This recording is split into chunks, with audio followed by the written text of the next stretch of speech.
চলচ্চিত্র শিল্পী সমিতির নির্বাচনে বিপক্ষ প্যানেলের পরাজিত প্রার্থী চিত্রনায়িকা নিপুণ আক্তারের রিটের প্রেক্ষিতে স্থগিত হয়ে গেল বিজয়ী প্রার্থী মনোয়ার হোসেন ডিপজলের সাধারণ সম্পাদক পদ। আপাতত তিনি এই পদে দায়িত্ব পালন করতে পারবেন না।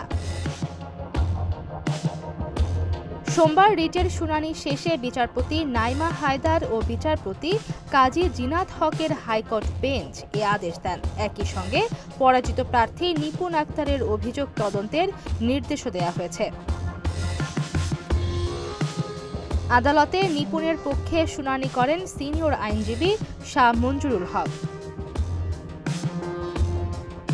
গত ১৯ এপ্রিল এফডিসিতে অনুষ্ঠিত হয় শিল্পী সমিতির ২০২৪-২৬ মেয়াদের নির্বাচনের ভোট গ্রহণ। সেখানে সাধারণ সম্পাদক পদে ডিপজলের কাছে ২৬ ভোটে পরাজিত হন নিপুণ। সে সময় এই নায়িকা বিজয়ী প্রার্থীদের ফুল দিয়ে বরণও করে নেন। এর প্রায় এক মাস পর গত ১৫ মে ভোটে অনিয়ম ও কারচুপির অভিযোগ এনে হাইকোর্টে রিট করেন নিপুণ। রিটে বর্তমান কমিটির ওপর নিষেধাজ্ঞা চাওয়া হয়। এছাড়া নির্বাচনের ফলাফল বাতিল সহ নতুন নির্বাচনের তফসিল দেওয়ার দাবিও ওঠে। কিন্তু এত দেরিতে কেন রিট করলেন নিপুণ? এ প্রসঙ্গে নায়িকা সম্প্রতি গণমাধ্যমকে বলেন, রিট আরও আগেই করা উচিত ছিল। ভোট হয় শুক্রবার, ফলাফল আসে শনিবার সকালে। রবিবারই রিটটি করা দরকার ছিল, কিন্তু আমি অসুস্থ হয়ে পড়ি এবং জরুরি কাজে যুক্তরাজ্য হয়ে যুক্তরাষ্ট্রে আসার কারণে সেটি সম্ভব হয়নি।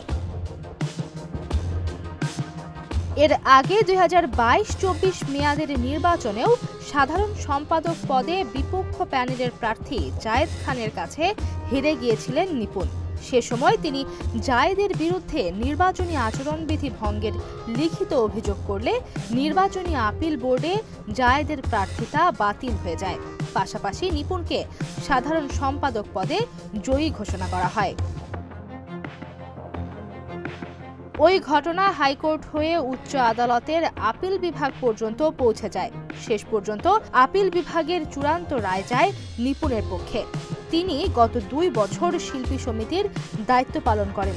এবার নিপুণের রিটে স্থগিত ডিপজলের পদ। এ জল কতদূর গড়ায় এখন সেটাই দেখার বিষয়।